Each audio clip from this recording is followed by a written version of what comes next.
Hello, hello, and welcome to the Rock Metal Podcast. I'm your host, John Harris, and today on the Rock Metal Podcast, we have KRILLOAN, and they have a new EP called Stories of Times Forgotten, which is released on May 21st of 2021. Right now, I'm being joined by Klas to share some more information about this stellar release, a couple of singles, what the boys have got going on. So, Klas, welcome to the show. Awesome. Thank you very much, and hello, everyone. Well, hello. I'm glad that you showed up. You've got everything. You've got all the album covers on the wall. You've got the T-shirt on. Like you are ready to go. Yeah, we need to do all the promotion we can possibly do. Mm-hmm. Exactly. Now, for anybody out there who is a KRILLOAN fan and they want to get more merchandise, or they're just curious, where do we go to pick up this merchandise that we're seeing? Easiest way would probably be to just send us a DM on Instagram or Facebook. Okay. Cool. And I've got that as KRILLOAN Official on Facebook anyway. Is Instagram the same handle, KRILLOAN Official? Yeah, the same, yeah. Okay, beautiful. So if you're interested in merchandise, we'll probably touch base on this a little bit later because you've got so much of it. Then head over to Facebook or Instagram.com, KRILLOAN Official, and DM the band. And you can see here that Klas, this is the guy you're going to be talking to. He's Klas. Yeah, just an ordinary Swedish guy. Yeah. Sitting in the snow in the basement, of course, but in snowy Sweden. Mm-hmm. Snowy Sweden, baby. Sweet. Now, you got this EP, Stories of Times Forgotten. We have a couple of tracks off of this EP that we're going to chat about today. And I wanted to start with a big broad stroke question, which is, what is this EP about? What did you guys set out to create? Is there a concept? Is there a theme? I'm mostly leaning towards the concept because it's stories of times forgotten. So what are these times? Why are they forgotten? And what are the stories? Yeah, that's a tough question. No, it isn't, actually. It's a long question, and I'll try to answer it as short as I possibly can. Basically, this idea with the band, the KRILLOAN, started out I think about 2 years ago or something like that, when I was in another band, and then that band was laid to rest, and all the guys, we are over 40 now. But I thought that, hey, I cannot be done with music so early in my life. So I need to do something else. So basically what I did, I bought myself a small home studio recording and put it here in my basement. And I thought that I set out on a quest to learn to mix and master and to do songs of my own. Mm-hmm. Earlier we played like rock and roll and stuff like that in the cover bands and that type of things. So that's why I started. And then a childhood friend of mine and we were sitting down an evening and we chatted and were drinking some beers. And then we started talking about all these old role-playing adventures. I don't know if you guys know it, but possibly Dungeons and Dragons and stuff like that. Oh, my wife knows. In the US, my wife is, yeah, she does the D&D. She paints minis. She does. That's awesome. Mm-hmm. We did that as well when we were younger. So we started speaking about that, and we thought that, hey, there is some cool stories in those old books and those old adventures that we experienced when we were kids, actually. Mm-hmm. So we started just brainstorming about that and came up with, I think, two of the songs of the EP came out of that night when we were sitting down and just talking about it. And from there, I just thought that, hey, why don't I start doing some type of power metal, heavy metal? That's the music that I've always loved to listen to. But I've actually never played it in a band. So that was the starting point. And then, of course, the fantasy theme and stuff like that came just naturally from almost all power metal bands seem to sing about fantasy stuff and stuff like that. So a combination of that and our role-playing days when we were children. Yeah. You have to write the word sword and shield into every lyric that you write. Exactly. We try to do it as often as we can. Mm-hmm. We've got a knight on your shirt right there, so evidently he has some kind of sword and some kind of shield. Looks more like a spear, though. Yeah, some type of spear, I think. He's like an evil guy or something like that. Mm-hmm. But we haven't done any songs about dragons yet, so I have to put that on record. Yeah, exactly. How do you have power metal without dragons? Though I've had a number of power metal bands on, and it almost seems like, and correct me if I'm wrong, there are camps of power metal where either you exist in the fantasy realm where there are dragons, or you do not, and you exist in I don't know, a realistic realm where there are no dragons. I've heard something about that as well. I'm quite curious about these groups. It would be interesting to know more about them. But we will see. We probably will make a song about dragons sometime. That wouldn't be very strange. But up till now, we're more basic, like old school fantasy, more like swords going on quests and storms and stuff like that. Mm-hmm. Yeah. Now, we had mentioned Dungeons and Dragons earlier. Do some of the lyrical concepts or the stories actually come from campaigns that happen in Dungeons and Dragons? Yeah, in Sweden in the 80s and the 90s, we had like an equivalent game to Dungeons and Dragons. And in Swedish, that is called Drakar och Demoner. Of course. Like dragons and demons. So it's like the Swedish version of Dungeons and Dragons. So three songs, 2 or 3, I don't really remember this time, but are from different adventures from that game. Mm-hmm. Okay. Very cool. You painted minis back in the day? Yeah, we did. Of course we did. Warhammer 40,000. Okay. I'm just waiting for my wife to chime in any minute. She's usually watching these things, but of course, at the crucial moment we're talking about her department of things, she's nowhere to be found. I'll have to send her a message. But in the meantime, while I'm doing that, let's chat about the band name, because you mentioned in the beginning that it's actually an interesting conversation, because one of the first things I asked you was, how do I say your band name? And you said you get that a lot, and that we could actually talk about it because there's a cool story behind it. And take us through that story. Yeah, I don't know if that's cool, but of course it's the connection to the role-playing games once again. And I was thinking about the band names, and then one day I was down in my basement and found this old box stuck somewhere down in my basement, and I found this old book from the Swedish role-playing game Drakar and Demoner, and the title is KRILLOAN. And the meaning of that is like it's a city of adventures. So I thought to myself, that should probably be a quite cool and unique name, because I couldn't find any other names and other bands who had that name. So that was perfect. Yeah. It just sounded kind of weird, but I thought of like crustaceans and fish. You might be right. I think krill is a kind of crustacean. Yeah, I think so too. Yeah. Now that you mention it. A mighty crustacean with a sword and shield.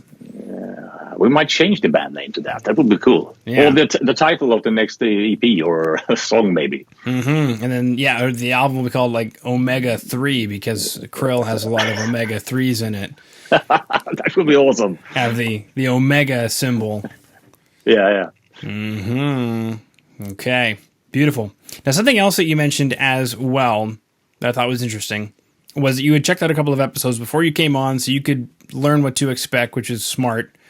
And just for my own ego and level of humility, what did you like about the show? What didn't you like about the show? What did you take away from it when you watched? No, I thought this was. I think you have a cool style to do these type of interviews. It feels very like I've known you forever. Cool. So I like the mood of it all. I can't say anything bad about it because I've just heard a couple of episodes, but I really like it. Yeah. Yeah. Well, I mean, if there was something that poked out at you while you were watching, you'd be like, man, they hate how you, I don't know. And then you say something that you hate that I do, but that's cool. I will listen to all the other episodes this weekend and I will send you an email. Yeah, exactly. Yeah. The Cliff's Notes email or whatever. Yeah. Let me know. Cool. And then to find out what kind of guy I am, but you just mentioned that it seems like we've known each other forever. Yeah, and I must say, during this journey that I've been into the last 2 years now, I think, one of the most rewarding things about this whole project that is KRILLOAN is that I have learned to know so many fantastic people. So I haven't said this before, but I must say it again. The metal community is totally fucking awesome. Yeah. Yeah, true story. Before I did this show, I did another kind of blog/podcast a few years ago that was in the personal development realm. And unfortunately, those people are nowhere near as fun as music industry or metal people. Yeah, I can imagine. That's my experience as well. And I don't know what it is about metal and rock people, but they are almost always very polite and very very nice to have to deal with. Mm-hmm. Yeah, and honest. Yeah, absolutely. Personal development people, they're not honest. They're always trying to hide behind their website. Yeah. You know, but I've had lots of bands on who are very honest about, I just got off of work. I'm like, are you kidding? You've got like 7 studio albums out. And they're like, yeah, I got to work. I have a day job. They're not hiding it. I work in the bank. Exactly. Cool. Okay.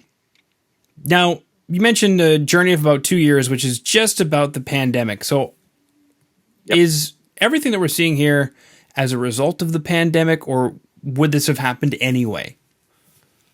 Yeah, I think it would have happened. I started out the autumn before the pandemic really hit. Mm-hmm. So that was the first founding blocks for it, so to speak. But then, of course, everything went easier because of the pandemic, because people were available, and I had a lot more time than I probably would have had in normal times. So if you want to find something positive about all this crap, that will be it, of course. Okay. I see. Is that a cognac? No, it's whiskey, actually. Okay. Tuesday whiskey, you know. In Sweden, we need this in this cold. Mm-hmm. Yeah. Is it a Swedish whiskey, or where is it coming from? Yeah, actually, it is. It's a Mackmyra. Have you heard about it? No. No. I was pulling that one straight out of my keister. I've never even heard of a Swedish whiskey before, but I figured I would. We have like 2 or 3, something like that now in Sweden. So it's starting to grow. But Mackmyra has been around for like 15, 20 years, I think. So, of course, they are not big, but in Sweden, everyone knows it. Mm-hmm. Yeah. Okay. Are there a lot of grain fields in Sweden? None, I think. Yeah, probably is, but not so much. Okay. All right. I wonder where they're getting their grain from then to make said whiskey. Import, Scotland. Okay. All right. Well, the whole world's connected anyway. Yeah, exactly. Okay, so we've got Angel Sacrifice we're going to chat about here, which also has a lyric video. So what is the Angel Sacrifice? Does it tie into the... I mean, you didn't really say that it was like a concept or a theme to the EP, so to say, but I'm imagining Angel Sacrifice is one of the stories of times forgotten. Yeah, actually it is, of course, but it didn't really stand for the EP. The EP, or it's more like the old fantasy realm and stuff like that, if you look into the lyrics. And Angel Sacrifice was a song that I worked on like next to the EP, but we didn't really got it ready or done in time. So I thought I would just keep on working on it and then release it as a single a couple of months later when we actually recorded everything and it was done.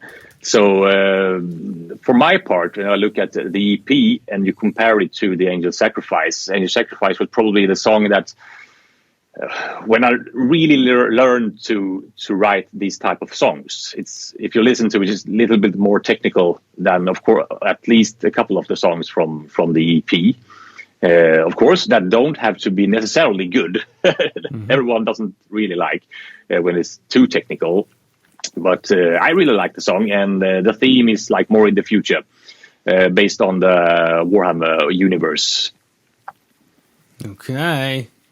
I'm on the Swedish Whiskey website right now. It's asking if I'm over 25. Is the drinking age in Sweden 25? It should be 21. Okay. It's asking me if I'm over 25. Or of legal... 20. 20, actually. So I don't really know why they say 25. If I heard it right anyway, but I went to the internet and I typed in Swedish whiskey, and the first thing that came up was Mackmyra. Yeah, it should be, yeah. Yeah, since 1999. 22 years then, yeah. Yeah, single malt, small batch. Yeah. Very cool. And, I mean, especially, we have apparently it's the smallest distillery either in North America or in the world, but we've got one that just popped up just before the pandemic.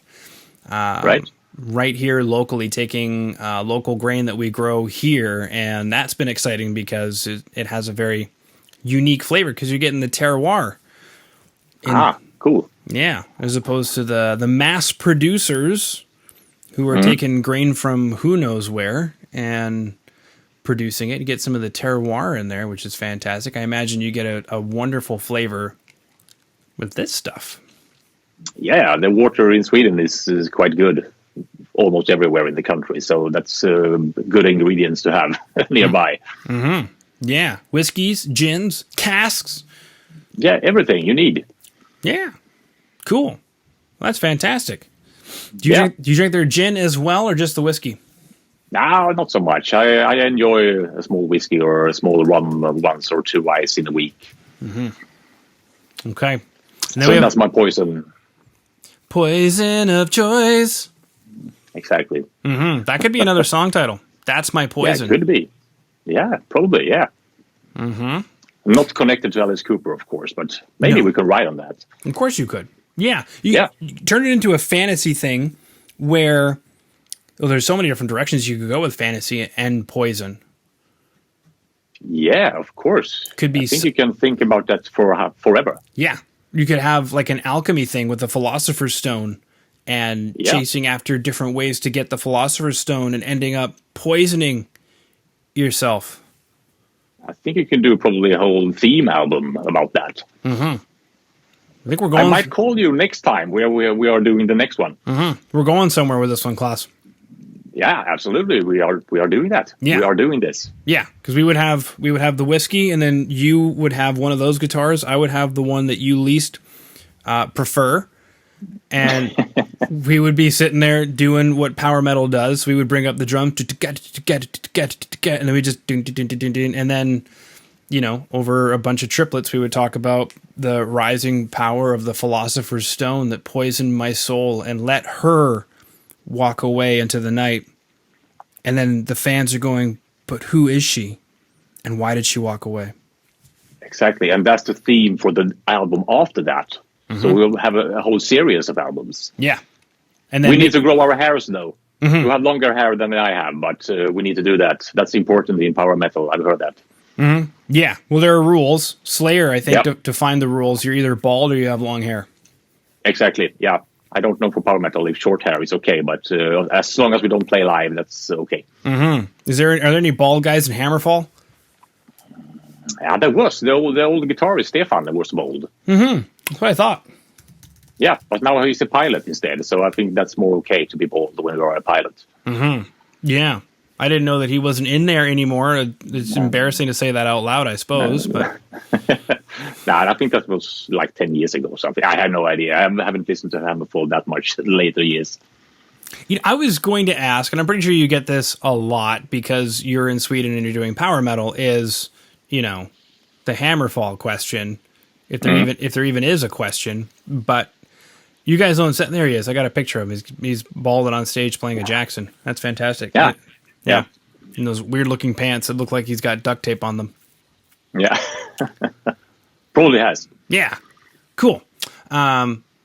Especially, being in Sweden. Have you ever considered working with, for example, Fredrik Nordstrom, to maybe dive into a bit of that sound? Have you ever met Hammerfall or any of those sorts of things? But I kind of wanted to stay away from it, but then I think we just leaned into it a little bit.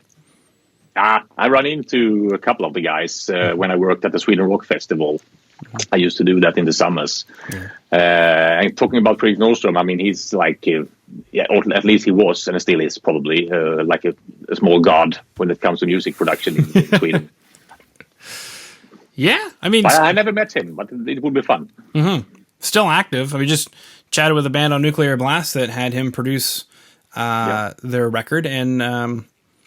I thought what was most enjoyable about it was I had no idea that he had produced it. Because, and we talked about that he has a particular sound, but on this particular record that we had talked about, he didn't have his usual sound. And that was a good conversation to chat about that. But I guess that brings me to the next point. You mentioned learning how to mix and master on your own. So are you doing that? And what sort of power metal are you looking up to signify any kind of genre-specific sounds that you're going for, especially with regard to this release? Yeah, like I said, I started out with the intention to learn to mix and master. Of course, I have a basic knowledge about that. But when I came in a bit into the project, I realized that I didn't have that much time. to write and record and be like the person, the project leader of it all, because we have members in 5 different countries. I mean, I'm here in Sweden. Then we have Alex, the singer, in Portugal. And then we have Marco, who plays the bass. He's in Argentina. David, who plays the drums, is in Ecuador. And Steve, who is the lead guitarist, is in Germany. So my task is to sit here in Sweden and try to get everything together. So sometime, I think it was like in the middle of last year, I got in connection with Lars Ramke of Storm Warrior, a German band. I don't know if you've heard about it. Mm-hmm. And we started to exchange emails back and forth, and he hadn't much to do because of the Corona situation. So his band was not playing gigs or something like that, and they didn't have any records to record at the moment. So he actually asked me if I needed some help to do this. So everything turned into that I sent all the material when we were done producing here in Älmhult. I do that here in my studio. And then I sent everything to Lars, and he handled the mixing department. And then after that, he sent the mix to Piet Selk of Iron Savior, also quite good and big German band who did the mastering for it. Mm-hmm. Yeah. I see so that was quite cool. Yeah. And I aimed for some type of this old school power metal sound, and that was the intention from the beginning. I didn't really want this like keyboard intense power metal soft type of thing and dragons and stuff like that, like we talked about before. I wanted the more raw and the more intense, like more guitar oriented sound, and the Storm Warrior is all about that. So that was the perfect choice to go forth with Lars and doing the mix for the EP. Mm-hmm. Yeah, I see that. Because one of the questions I was going to have, because you mentioned the mixing and the mastering, but I see on the lyric video anyway for Angel Sacrifice, there's a list of various credits at different studios, but you just explained all of that. Yeah, good. Mm-hmm. Yeah, as I said, we are spread all over the world, so this is a very fun project, but sometimes it can take some time to get everything done in time. Mm-hmm. Yeah, well, thanks to technology, a band like yours is possible, and I mean, for people out there who are thinking, man, I have such a hard time putting a band together. How in the world do you guys organize an effort that's so international? I mean, that's a question in itself. How do you do it, Klas? I think I had an idea from the beginning. I mean, Steve, who plays the guitar as well, the lead guitars, me and we have been friends for like the last 20 years. So we have met in physical form. So when I did the first track, I sent it to Steve, and he did the solo for it, the Yggdrasil song, the first single that we released in April 2020. And then after that, he had a connection with a singer in Portugal. And then everything just moved on from there. He knew someone, and that person knew someone, and everything. Yeah. Mm-hmm. Like Wayne's World, and then their friends know their friends, and then their friends know their friends. Something like that. Yeah, absolutely. So, and basically, I write the songs, I write the basic structures and the basic vocal melodies, and then I just send it off to the guys, and then they will do their thing. And that's the way I like it. I always like to have like the band feeling, even if it's my songs from the beginning. I really like to have other people's input on it. Yeah. So then comes everybody's favorite question. When it comes to playing live, what are you guys going to do? We're going to rent some type of big boat and go to the middle of the Atlantic Ocean or something like that and have some type of gig. That's the best idea we have at the moment. And I think it will be quite hard to actually fulfill it. Yeah, international waters. Yeah, I think this is and probably always will be like some type of studio band. Yeah, I think so. Okay, is and always will be. Reminds me of Hammerfall again. Is and always will be. Anyway, and what else is there? Yes, did she escape to international waters? Will she make it back? Where did she go? Only the alchemist knows. Yeah, exactly. We're back there again. The alchemist. The alchemist travels. Or the quest of the alchemist. I have so much ideas at the moment. Well, good. Write them all down. Get cracking. Yeah, I will. Beautiful. Okay, so Klas, we chatted today about Dungeons and Dragons, painting minis, the band name, watching this show. We chatted about, and I'm probably saying it wrong and I apologize, but Mackmyra? Yeah, that's perfectly correct. Okay, cool. Angel Sacrifice, which has the lyric video available on YouTube. We chatted about the EP, Stories of Times Forgotten, and just power metal in general, as well as merchandise. And you mentioned to hit you up on Instagram or Facebook at KRILLOAN Official to pick up some of that beautiful merchandise that you guys have. The only track we didn't chat about today, unfortunately, is Yggdrasil. Yggdrasil? Yggdrasil, yeah. Yggdrasil, yeah. Yeah. Which is, I was going to say something sassy about it's an IKEA item, but... No, it's like, it's a tree of life in old Nordic mythology. Ooh. Well, that's so sexy. It goes way back. So that's where we started out. And that's the first song I wrote was Yggdrasil, and I did just the music for it. Mm-hmm. And then I sent it to Alex because I'm not a singer. I am horrible at writing lyrics. I've got better, but at that moment I had no clue of what to do.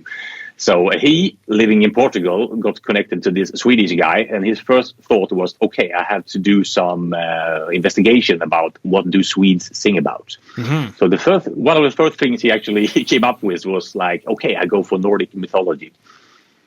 And that's why Yggdrasil came about. Yep. That's exactly it. That's what ABBA sang about every time. Yeah. Probably more like Viking metal or something like that, but we didn't really care at the moment. Mm-hmm. Yeah. Cool. All right. Well, Klas, that concludes all of my questions. So thank you so much for coming on to the Rock Metal Podcast today.